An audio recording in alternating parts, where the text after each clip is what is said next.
Good morning, everyone, and welcome to Authenticity-Tea. I actually have tea today with Jera. This is where we meet up and we talk about different topics around authenticity, and that may be something to do with my life or how to cultivate it for all of us or however it shows up. So, anyway, I actually prepared today and have a topic ready, and that is on gender. Hey, Richard. So I want to talk about gender and how it relates to authenticity. And part of the reason this came up is because of my talk on Friday about the I am. So to refresh anybody's memory who didn't see that video or wasn't there for that live stream, I have been teaching, and I will teach again for the Holistic Sustainability Semester for Lost Valley Education Center. And one of the things I teach there is personal identity. And I teach the students how to break down and boil down to the very base elements of who they are. And at the very base element, we can boil ourselves down to I am, period.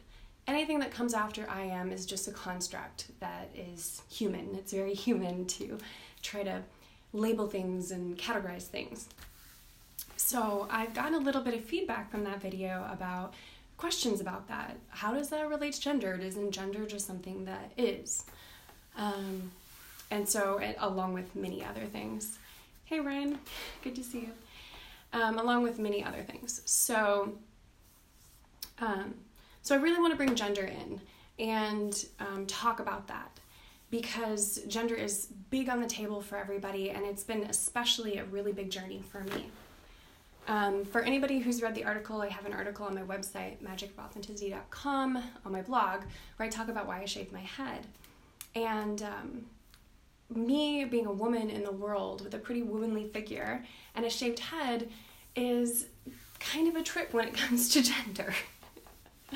I spent most of my life with hair, without this bald head, and experienced a lot of the things that a lot of women do. A lot of sexualization, harassment, a lot of, even when it wasn't necessarily intentionally bad, a lot of misconceptions or misunderstandings about who I was, or assumptions about who I was based on the gender that I was putting out there with my long hair, and or the gender that people were perceiving from me. And when I shaved my head, hey Andrea, welcome. When I shaved my head, I did so for health reasons, and took care of the health reasons, obviously. My head's pretty great now. But through that journey of having no hair, I really got slapped in the face with how much gender expression changes your experience of the world. And when I experienced that, what I realized is I have a lot of choice in how I express my gender. Hey, Kira. I have a lot of choice with how I express my gender, and that changes so much about how I experience everything. And that is the reason that I haven't grown my hair back out. Since shaving my head, I have stopped, for the most part, receiving as much of that sexualization. I receive almost no harassment at all. The bald head sort of puts me in a place that's between female and male. So people obviously see I'm a female, I'm shaped like a female. But the men tend to view me as not a sexual object because of my lack of hair. And females tend to see me as not some sort of rival because of my lack of hair. So it sort of puts me in this almost non-sexualized category, which gives me this amazing place to view gender, because I'm almost outside of the paradigm. And actually Kira, maybe you want to speak to this. If you don't, hopefully you don't mind me calling you out. But I know that your gender expression has been something that has been a pretty big theme for you over the last couple of years. And while the way that we feel inside and the gender that we feel inside may not be a choice, how we express it and how we engage with it is a choice. And I guess the theme of today, really what I want to bring all of our attention to and what I want to highlight with my story is, how are we intentional about the way that we express our gender? Are we just motoring along in our lives with the gender that we were given, or Or even if we're transgender or otherly gendered, are we just motoring along with this idea of, oh, okay, well, I'm set in my gender, that's fine, it is what it is.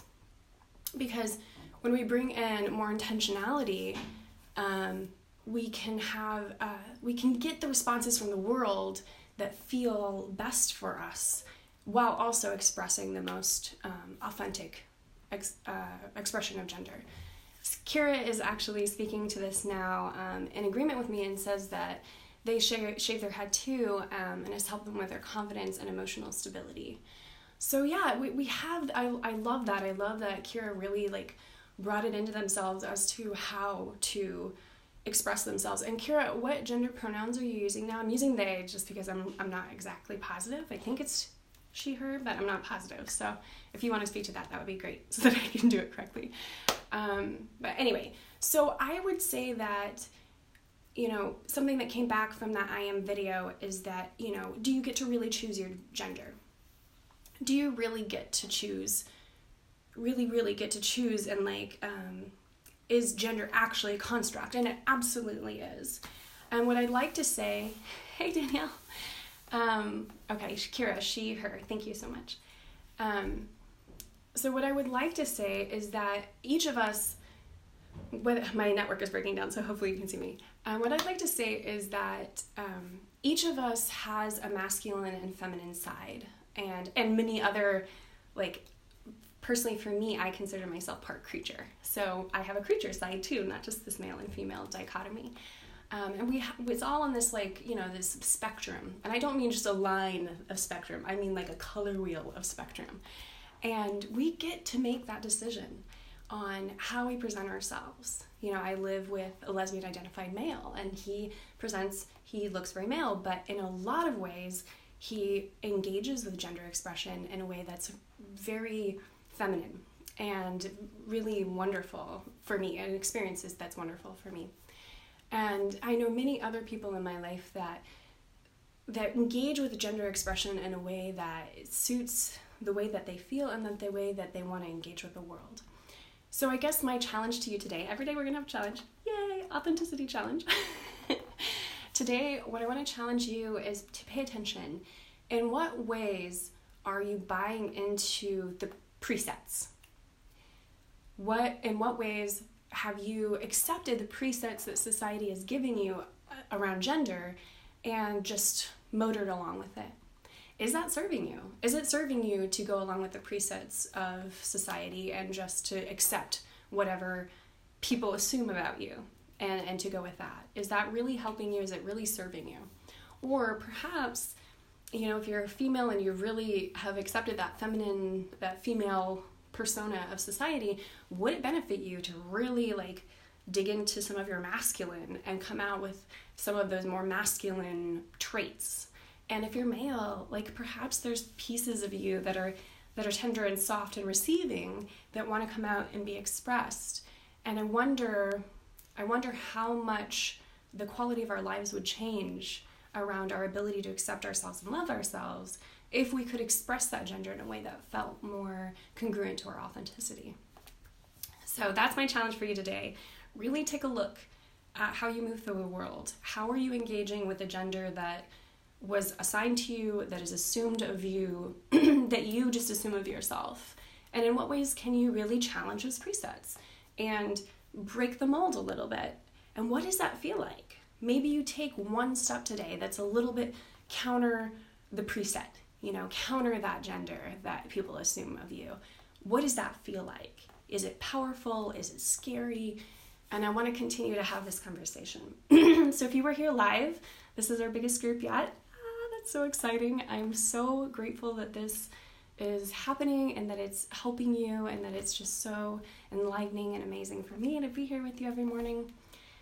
So if you were here live, thank you. And if you are not here live and you're watching this later, please feel free to comment down below. Oh, we have a comment coming in from Richard Cooper, a good friend of mine from my intentional community I just left.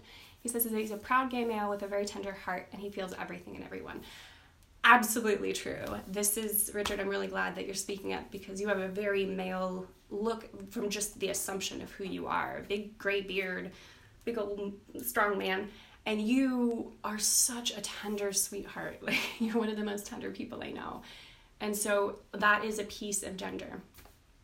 All right. So thank you so much for tuning in. Hey, Hayden, good to see you. We were just talking about gender. Hopefully you didn't miss too much of it. Yeah, so your challenge, really look at those presets. Do they work for you? And if they don't work for you, how can you express yourself in a perfectly, not perfectly, but in a more authentic way each day? All right, everybody. Until tomorrow, stay authentic. See you soon.